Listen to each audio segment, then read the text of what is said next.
for those that are new to LEA, we were founded 20 years ago by Dan Jones. Dan's the co-author of a number of lean books, The Machine That Changed the World, Lean Thinking, Lean Solutions, and The Lean Strategy. And we were founded as a not-for-profit organisation. Our aim is to help people become self-reliant on their lean journey. And we've got things that we do, products and services that we offer to customers based around 3 key value streams. Those are learn, teach and coach and share. And at the intersection of these processes is our lean learning journey platform, where we're writing down in a usable form the key knowledge required to learn and implement lean. So the materials are all organised around the Lean Transformation Framework, which we both research and develop with partner organisations. Okay, so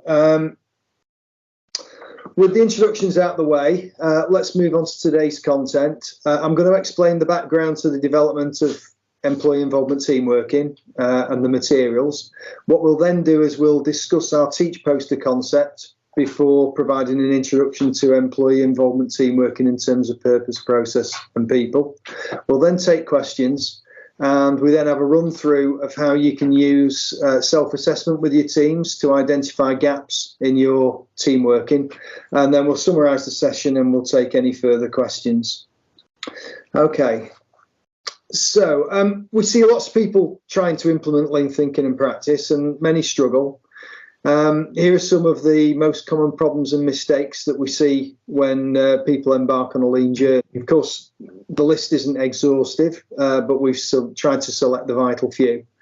So typically we see efforts that are made to try and improve processes that are not stable or reliable, resulting in little or no improvement.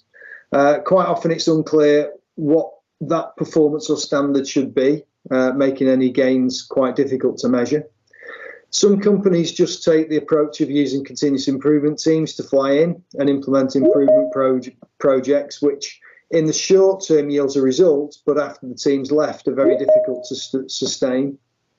In organisations, roles and responsibilities are often unclear. People have titles, really what they should be doing hasn't been defined or explained to them. And as a result, issues and actions fall between the gaps, and no one really knows who should be doing what. The next one is that the K in KPIs is forgotten, and there are too many disconnected results being promoted to make sense or judge against. There's an imbalance quite often between the process elements of implementing lean and the people elements, so the social and the technical elements of the change that's required. And obviously the team working piece is very much a part of the social side of conducting change. Visualization tends to be a mass of wallpaper, and as a result, action management is weak with little or no check act. And finally, the leader's role is ill-defined and the expectations unclear or misunderstood. Okay, so upon reflection and in summary, really, we know that everyone contributes in a lean organisation. That is, problems are identified and solved closest to the work. In contrast to the organisations that follow maybe the Six Sigma approach, where improvement is just done by a few specialists, in a lean organisation, improvement should be done by everybody. However, to do this, to engage everyone in doing and improving the work, we need a learning process or learning processes that people can use to be able to support that. Hence the development of these materials on employee involvement team working. Okay, so having explained the background as to why we've developed these materials, I'll hand over to Dave and he's going to take you through the concept of using teach processes in the learning process. Okay, thanks, Dave. So before we let you loose on the poster, we'll just spend some time explaining why we use this teaching concept. So for a sustainable lean transformation, we're strong believers in the concept of leaders as teachers. So that is leaders who take the time to teach and coach the team on the job to develop the capabilities rather than relying on separate functions to do it for them. As you can appreciate, the benefits of this are huge in terms of advancing your lean journey better, faster and cheaper. But often the challenge is really how to provide materials that enable leaders to do that. So after a number of years of research and experimentation, we found that this teach poster concept tends to work best. So rather than sort of 100-page PowerPoint slide deck, what we try to do is distill the subject matter down onto one piece of paper, a bit like an A3.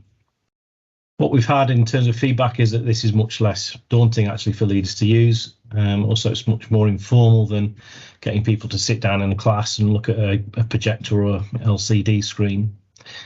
All the posters that we're developing have a similar layout and structure, so once you know that, then they become easy to follow and also remember. And as you can see, we try to use images and pictures over words to try and stimulate interest and discussion.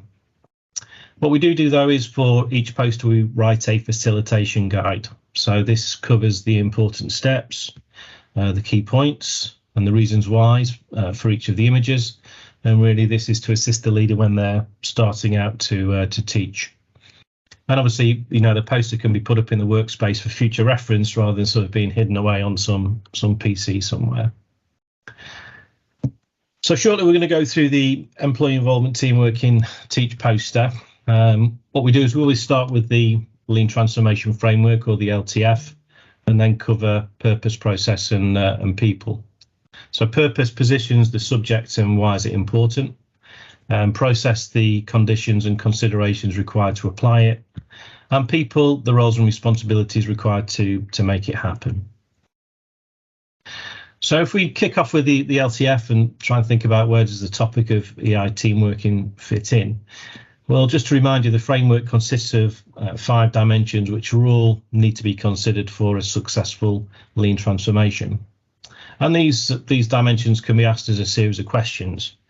And it starts with number 1 at the top in the roof, which is, you know, what is our value-driven purpose, and more specifically, what problem are we trying to solve? Question 2 on the left, pillar. So that sort of asks, how do we do and improve the work to solve the problem? And then question 3 is then really how do we develop the capabilities we need to do and improve the work to solve the problem? And then question 4 in the centre sort of asks, what's the management system and leadership behaviours that are going to be required in order to support this new way of working?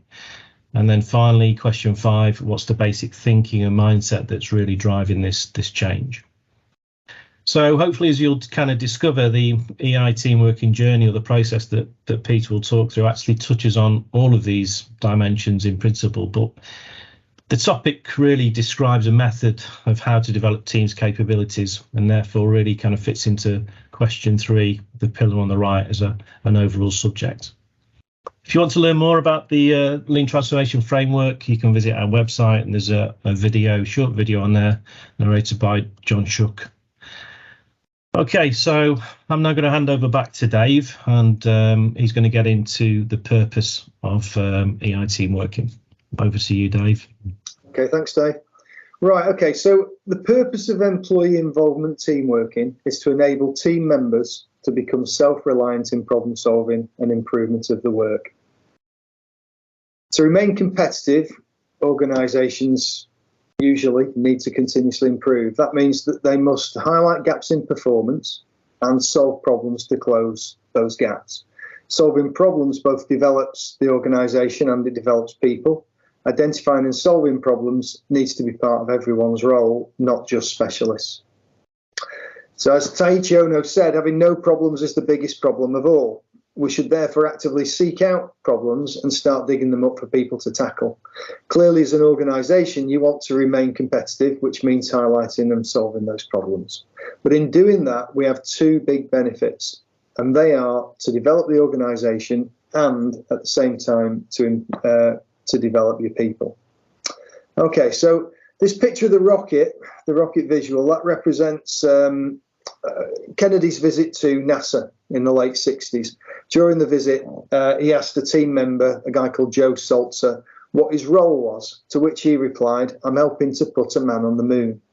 His actual job was a janitor.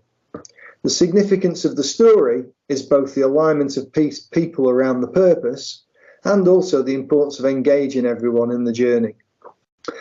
A culture is created by what we do every day through the activities and behaviours of people in the organisation. However, everyone watches the leader. They allow or don't allow people to perform activities and behave in a certain way. To create a culture of teamwork, leaders need to be teachers and coaches of improvement. This demonstrates a particular behaviour and embeds a mindset aligned with everyone contributing. You can't buy people engagement, you earn it through involving people in the right way. Most people want to come to work to do their bit, to do a good job, and feel like they have contributed without being overburdened or having leadership on their back. People can most relate to improving their own day-to-day activities to make the work easier. Okay, so the best way to make improvement is to combine small, quick improvements with larger improvement projects. However, a lot of organisations only make improvements through a project-type approach. They focus on making a large step change to achieve some breakthrough objectives with multifunctional teams for a set period of time. Often this approach separates improvement activities from being part of the daily work, and that doesn't help create a continuous improvement mindset as people wait for the improvement project or the improvement team to come along. We all know of initiatives with that type of bias, which had little engagement and failed to sustain longer term. Of course, if you only focus on doing the small, quick changes, you don't typically create breakthrough thinking, as they're often focused on one small area of the work and not the end-to-end process. Doing small, quick improvements alone may end up having you have a slow pace of improvement, as you only optimise what you have and you stifle any chance of step change. But encouraging team members to make small, quick improvements towards clear goals on their own work process every day ensures everyone can contribute. One small PDCA step towards a larger goal can help uncover the path and obstacles to improve in a manageable and sustainable way. Daily improvement engages everyone and develops high levels of capability in problem solving and improvement. To get the best of both approaches, you need a combination of the larger improvement projects and daily continuous improvement by everyone to develop the best rate of improvement. A key aspect and mindset of employee involvement team working is to engage everyone to be able to see the flow of value, understand their role in delivering it, be involved in improving it, fix it before it breaks down. So developing this mindset creates a culture where team members can take ownership and accountability for problem solving and improving the work as part of their role, not as an additional thing to do. The first step of improvement is understanding where you are today, the current condition.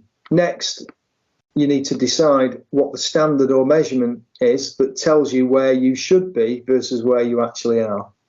Without a clear understanding of your current state, you're just firefighting a problem. By understanding the target condition, you can highlight a gap to close and identify obstacles to tackle one at a time. Knowing the next step you want to take gives something tangible to aim for. A team needs to know where they're going and how this connects to their organisation's strategic goals and vision. Without a vision, what are you doing it for? The goal of the employee involvement team working is for the team to become self-reliant in problem solving and improvement to help achieve the vision. Okay then, so before starting your EI team working journey, it's necessary really to recognise the behaviours that actually stop employee involvement in an organisation from happening. So firstly, having no clearly defined team working structure, so not having a vote, with the right ratios of leader to team members or unclear roles and responsibilities, as Dave mentioned before, around team working will clearly make your approach unsustainable. But as shown by the rowing boat picture, some individuals may not automatically work together just because we say we're going to do team working now. It takes effort and you have to learn to work together as a team. So a team needs support as they go through their stages. You've probably heard before of forming, storming, norming and performing. Yeah. So team working is hard. It's probably why a lot of companies don't tackle it because of the difficulties around that.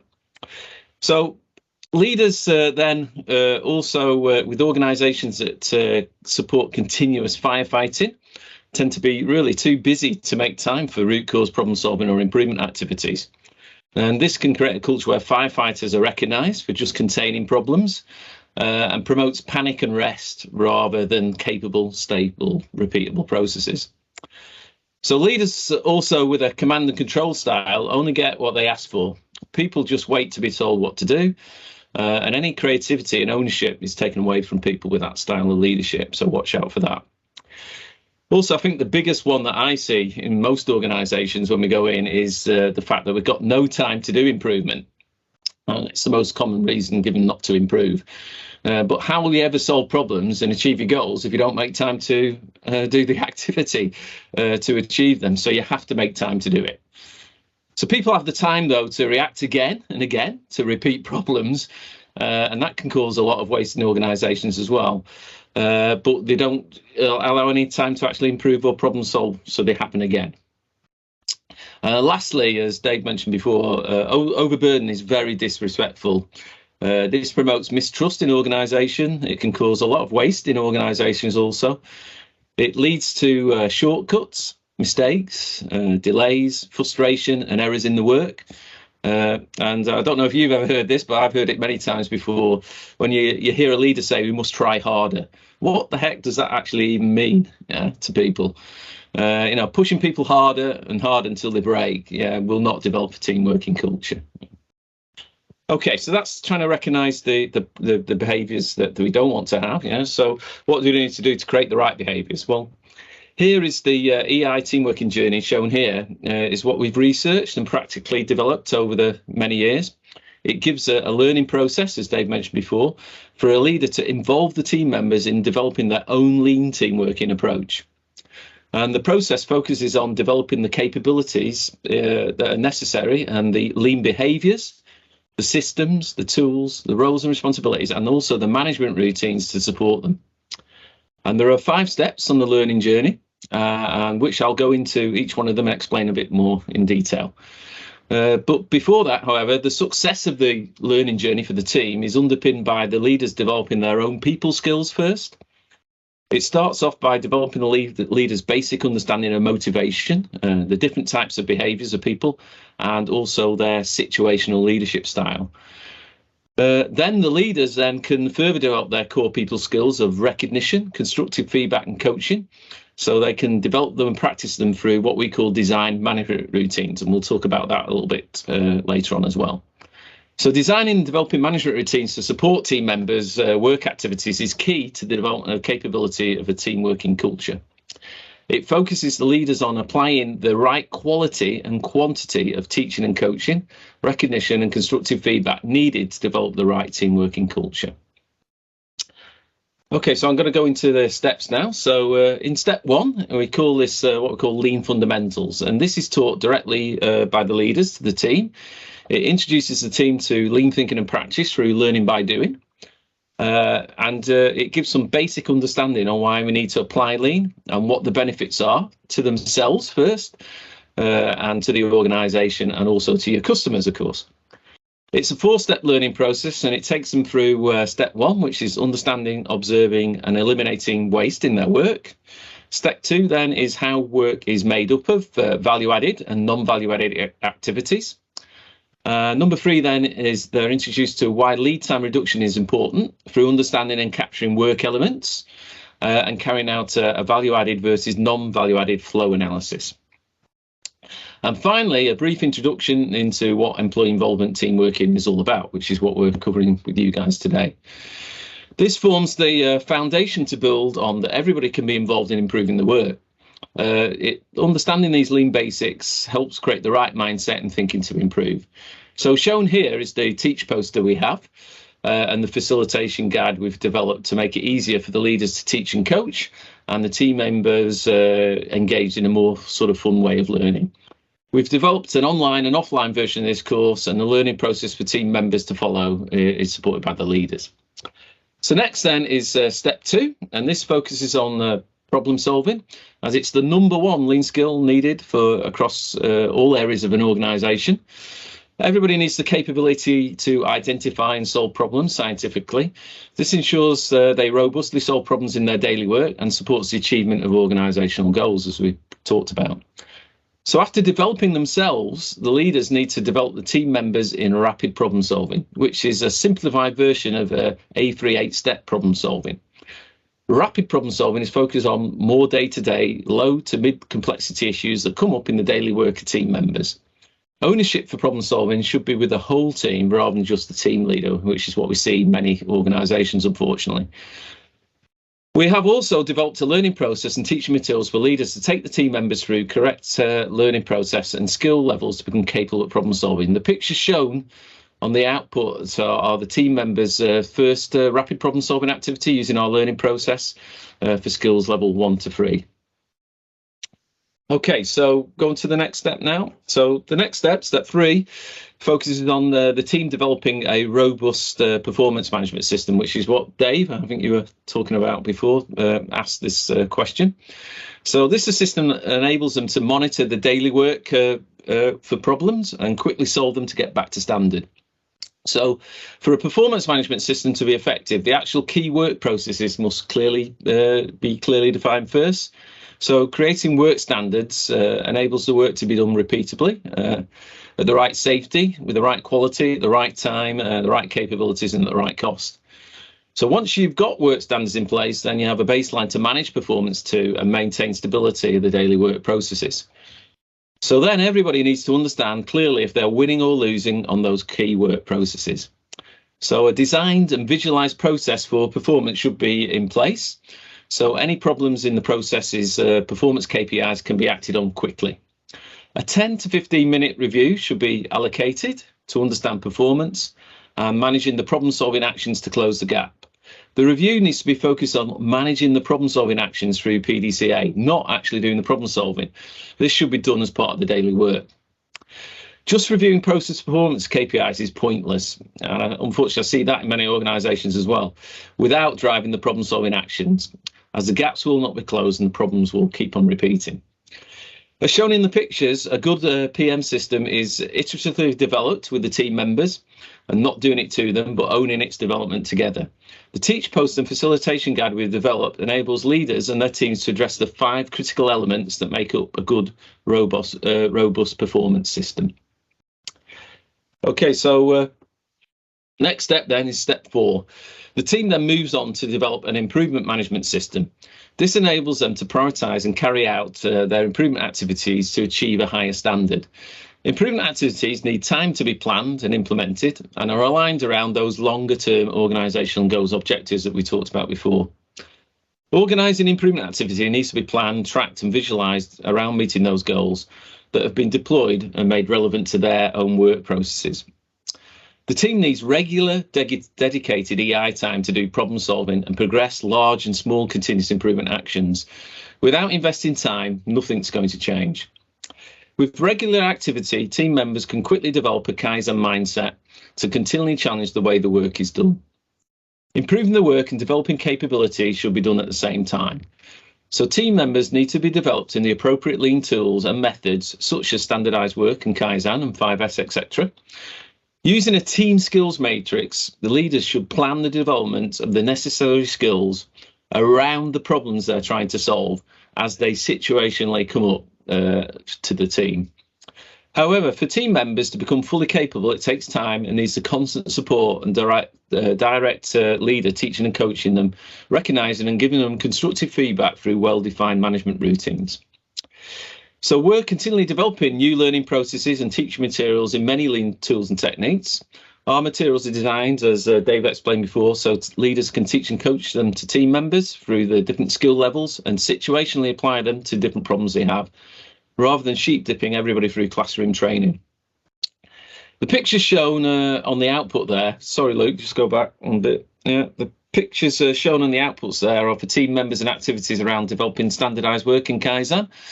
And we'll be showing more of this in our Lean Summit, and some of our partner organisations will be showing what we've done and how we've worked with them on doing this.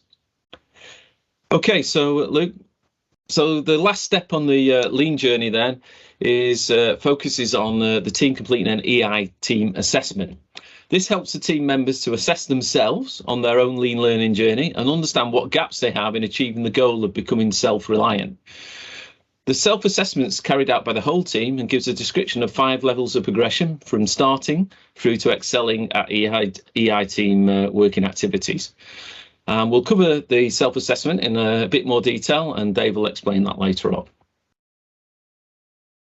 Okay, so finally, as part of our research, we've also developed teach posters and scripts to guide team members and leaders in clarifying what good employee involvement team working activities look like and the roles and responsibilities around those activities that make it successful. Moving on to the people element of the EI team working. So we'll firstly look at the team members' role and then the leader's role in terms of what we want them to think about doing. So the end game for the team is for them to become self-reliant, making the work easier, as indicated by this sort of mountain climbing graphic in the centre of the slide, and helping each other to achieve their goals. So only seeking help from leaders when they're stuck and they need further teaching or coaching to navigate around some of the obstacles. And at this point, the team continuously improve by themselves, creating maximum benefit for the company and maximum levels of employee engagement and motivation, or in other words, self-reliant. So the first step is for the EI team to visualize their process performance to understand problems with the work. So by that, we mean a quantified gap of where they are today versus where they should be, so that everybody can see what's going on. So that daily performance data and system, should not be hidden away in spreadsheets or on a file somewhere. You really need to make sure it's visible so that what the team can see together, they can act upon together. Understanding the gaps enables the team to prioritise and decide which step of the process they need to focus on and improve. And a good starting point is for them to start looking at these sort of 8 wastes and focusing on a process. So the purpose is to make sure that they use some scientific method, an approach to solving the problems to get to root causes rather than just sort of containing them, putting sticking plaster over it. And this will be challenging at the start, so they'll need some support to do this. However, over time, the capability will develop to a point where they can do it by themselves and maybe even start helping other teams. Whatever the improvement activity the team make, it's vital that the learning is used to either create or update the existing standard work. So if they don't do that, then the improvement made and the learning will sort of slip back and it won't be sustained. This is often overlooked, but is really a very important step to ensure the small, steady steps of improvement are made and sustained. So by doing these activities, the team can slowly but surely make the work easier to do, which is good for them. And they can relieve any overburden or unevenness in their workloads, strive to reduce more waste, freeing up more time and resource and energy to deliver that value to the customers better, faster and cheaper. So looking at the leader's role in all of this, the first thing to consider is the concept, as we mentioned before, is leaders as teachers. So that is leaders who take the time to teach and coach their own sort of team members. And this is fundamental to start the journey of creating that desired culture. So culture is created by the things that we do and how we act to behave, not really what we say.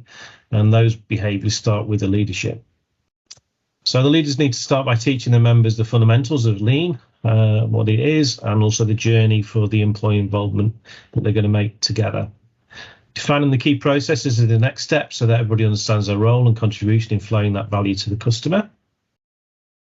And then making that flow visible, highlight problems or gaps for those in those processes, and provide a call to action to make some improvement, and also they understand by how much as well that they need to improve. Obviously, improvement doesn't happen by itself or by magic. The leaders need to plan and allocate time for the team to make the improvements, to do the work together.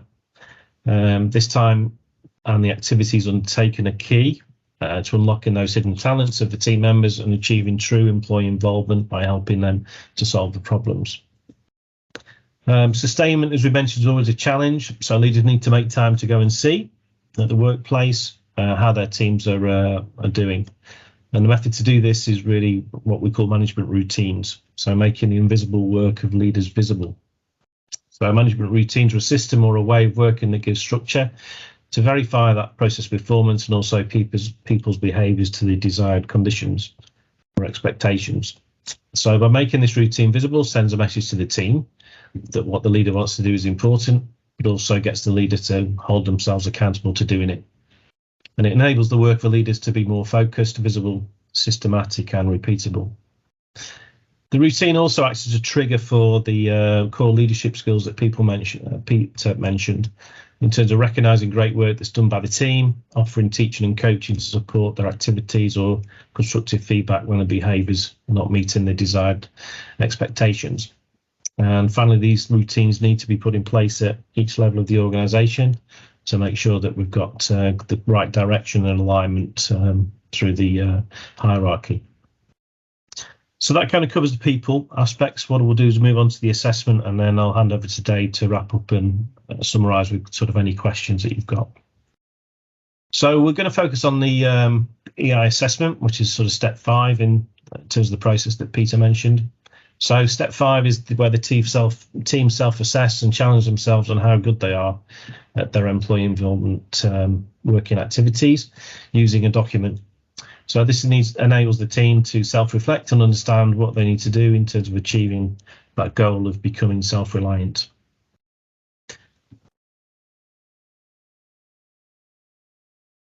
Okay, so essentially the purpose of the assessment is to provide a description of what excellent employee involvement team working looks like and allow the team to assess against that. So this should then highlight any gaps that they have, and then the team can collectively decide what they're going to work on next to improve.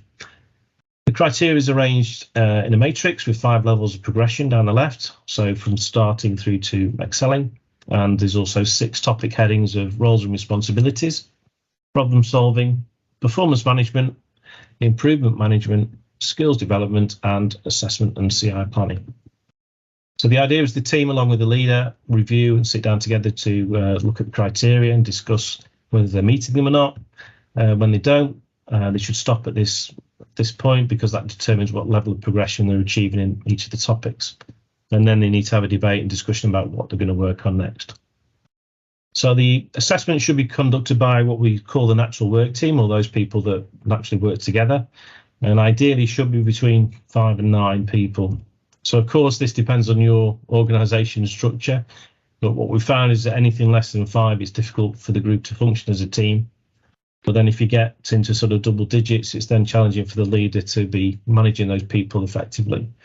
So more often than not, however, we do see spans of control that are really too large for the team leaders to cope and develop their members. And we recommend the assessment sort of done every quarter to make sure you've got that momentum, and that should be done in the team's dedicated EI time. So here's the kind of layout in more detail. So the instructions that we just reviewed are on the top in the sort of blue boxes, and the levels are down the side in terms of the acronym slide. So from starting, learning, implementing, driving, and excelling. Topic headings sit underneath that, underneath the instructions, and the criteria is then populated in the middle. What you see at the bottom is a space under each topic for the team to write the actions that they'll take to close some of the gaps that they've identified. Deliberately kept small to emphasise they need to prioritise which one they're going to work on, and this is to make sure we've got a sort of manageable progress is made and not overburden the team with too many actions. Using the assessment is quite straightforward. So for each development level, there's a number of criteria under each topic heading as shown in the slide. The team discuss the criteria and put a check mark in the column if they're satisfied they can prove that they meet it. This continues until they reach one that they don't, as seen by the red cross on the slide, and then that determines the development level for that topic. So in this case, it'll be level 2, they're in learning. So in order to progress to level 3, they need to start working on completing that standardised work for their performance and improvement activities, and this action will be then written in the blank space at the bottom of the topic column. So I think it's important just to recognise that, EI team working is a journey, it's not a race, and indeed it can take months to progress from each level and the topics. Depends on the capability, support, the time the team's given to develop their activities and doing the right things at the right time to solve their problems situationally. The purpose of the assessment is not point scoring, but really to describe to the team what good looks like and highlight areas to improve. Some initial guidance is required to use the assessment, but eventually the goal is that they become self-reliant at doing this themselves on progressing their lean journey. And really, the team should progress through one full level at a time and focus on improving one activity at a time. Following this PDCA process ensures that the sort of EI team activities and systems are reflected on and challenged for improvement until the EI team working just becomes the way that they act and behave every day, or just the way that they do things. Some people might call this a CI culture. Okay, so that kind of covers the EI assessment. I'll hand back to Dave Brunt, sort of wrap up, and then we'll have got some time at the end for Q&A. Okay, thanks, Dave. Right, so just to summarise, what we've done today is focused on employee involvement team working. We explained the approach using the teach poster concept in terms of the purpose and why it's important, the process, so the conditions and considerations in applying it, and the people, the roles and responsibilities for everyone in order to do it. We then explained the EI team working assessment and the thinking behind getting the team to self-assess their progress and decide their next steps to improve. I suppose the reason for putting the transformation framework up here is ask yourselves, what's your learning process for employee involvement team working? And to help, don't forget, you should think about this in the context of the Lean Transformation Framework, the set of questions that we always ask when embarking on learning and applying lean thinking and practice. Okay, so all of these materials are available on the learning platform. Peter he described the Lean Fundamentals course, which you can use as a starting point to take the team members through. Once capable, you can use those materials to teach and coach directly. It's very, very important, I think, that people recognise that it's the leaders that are acting as the teachers and coaches in this, not somebody externally coming in from outside. Materials are all simple, easy to follow. They're also supplemented by the teach videos, exercises, and there's also learning confirmations that are built into confirm understanding. They can be used on demand at your own pace. And in terms of purchasing them, you can purchase them individually, or you can subscribe to the platform, and I'll talk about that in a little while. We're adding more courses all the time as resources permit.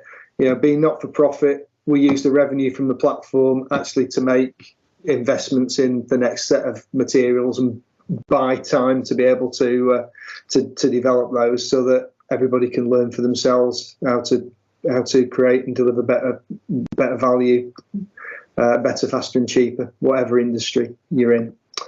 Okay, so the materials on employee involvement team working, they follow the familiar pattern. There's a teach poster to enable leaders to teach the content, as well as a facilitation guide containing important steps, key points and reasons why. And as I said, if you want access to multiple courses, just click over again, Luke. It's a bit slow. If you want access to multiple courses and new materials as they come available, then the annual subscription is the most cost-effective option. It's £119.99 a year, which works out about 10 quid a month. If you've got more than one person wanting to do it, so for teams 5 or more subscriptions, then we operate a sliding scale of discounts, which you can just email us and get those figures from those. You can find out about the subscription at leanuk.org/subscription. Obviously, we like to partner with people to further the research. I mean, that's how you end up developing good materials, is try them and see what works and what doesn't. So we're doing that online, and we're also doing face-to-face stuff as well.